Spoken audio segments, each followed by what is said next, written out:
Pay attention to this one, because what happened at the Santiago Bernabéu yesterday went way beyond a random upset loss for Real Madrid. Did you see Vinícius Júnior's face at the final whistle? The kid completely lost it, and it wasn't because of the scoreline. There's a Getafe player who had been holding onto a line for months, waiting for the perfect moment to get his revenge.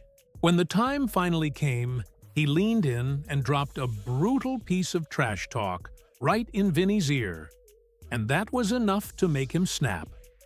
Some people are already trying to spin the narrative against him, but I'm about to show you what was actually said, and how this whole revenge was planned since the first meeting between these teams earlier in the season. But before I reveal the behind-the-scenes story nobody told you, go ahead and smash that like button, subscribe to the channel, and turn on the notification bell. If you love old-school football and want to understand what really went down in this mess, you're in the right place. Let's get into it, because things got heated.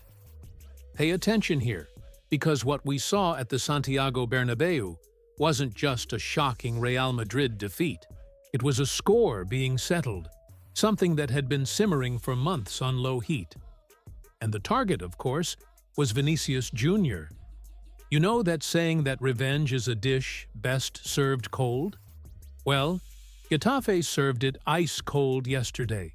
Real Madrid lost 1-0, with Satriano scoring the winner, and they hadn't lost to Getafe at home in 18 years. 18 years. Just imagine the tension inside that stadium. Vini wasn't having his best day. The ball wouldn't go in, the referee was handing out cards left and right, and the atmosphere kept getting more and more heated. But the moment Vini truly lost control came at the final whistle. Getafe fullback Nyom decided it was time for payback. He celebrated the win right in front of the Real Madrid bench, basically right in front of Vinícius Júnior. And here's the irony. Vini, who we all know loves a little showmanship, a dribble, a dance, a bit of provocation, was the one who got rattled this time. He charged at Nyom and had to be held back. But why did Nyom do that? Why was Getafe so fired up about this? To understand the real context, not the chopped-up social media version people try to feed you, we need to rewind a bit. In the first match between these teams, Vini was absolutely tearing them apart. Getafe's coach, José Bordalás, tried everything. He switched defenders and eventually sent Nyom onto the field to try to stop the Brazilian. You know what happened? Nyom came on, and 30 seconds later, he was sent off. He couldn't stop Vini and ended up committing a foul out of desperation. At that moment, Vinícius Júnior didn't let it slide. He walked past the Getafe bench, looked at Bordalás, and said, "Nice substitution, huh, boss? Worked out perfectly." It was a classic football jab, pure sarcasm, old-school trash talk. The problem is that football has a long memory. Yesterday, Getafe won. Nyom was on the pitch, and the club didn't miss the opportunity. Right after the game, Getafe's official account on X posted the exact same line Vini had said back then. Let's just say it was a good substitution. And that's where the narrative problem begins. Some fans in Europe, especially supporters of rival clubs, have already started claiming that Vini tried to attack Nyom because of a provocative goal celebration. That's not true. There was no goal celebration involved. The goal happened earlier. It was at the final whistle when the confrontation exploded. What we saw was provocation met with more provocation. People are trying to create negative hype around Vini, painting him as the villain, the guy who can't handle losing. But football doesn't work like that. If you dish out the trash talk when you win, you have to take it when you lose. The real issue is when people start twisting a normal on-field rivalry into a personal campaign against someone. Vinícius Júnior is, by far, one of the players who suffers the most from these out-of-context clips. He gets hunted all game. Defenders kick him non-stop. And by the end, he's the one leaving the field furious. And this loss hit Real Madrid hard. Barcelona is pulling away at the top of the table, and Real suddenly looks stuck. 2 straight defeats in La Liga. That hasn't happened since 2019. The pressure is starting to build around, and you can imagine how tense the locker room must be after all this drama. But what really stands out is how Getafe seemed to plan every step of this moment. From what happened on the field to the social media post afterward.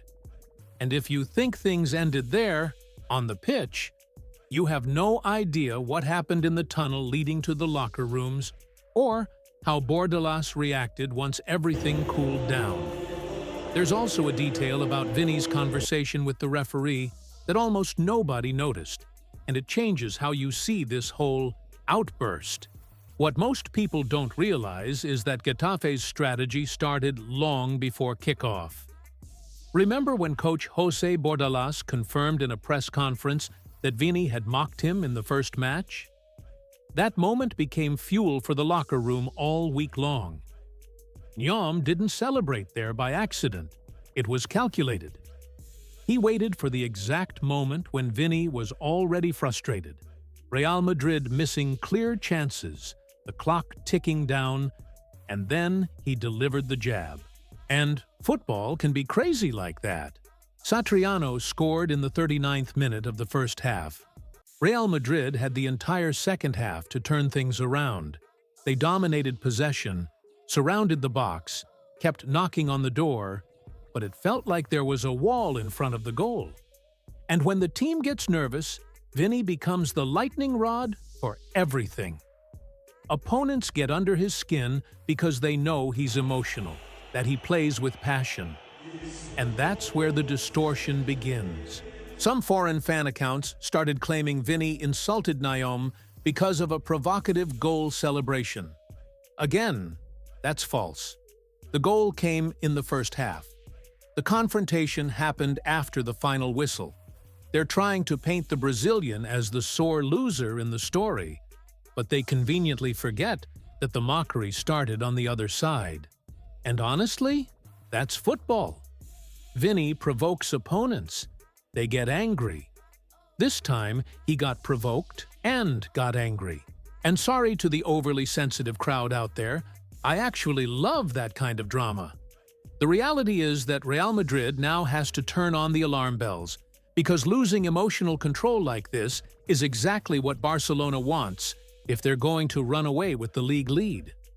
But what about you? What do you think?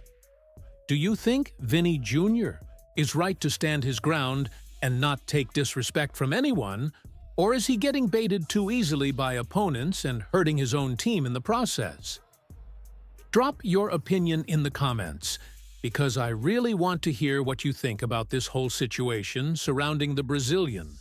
And hey, if you haven't liked the video yet, now's the time. Subscribe to the channel, turn on the bell so you don't miss the next behind-the-scenes football drama, and I'll see you in the next video. Thanks.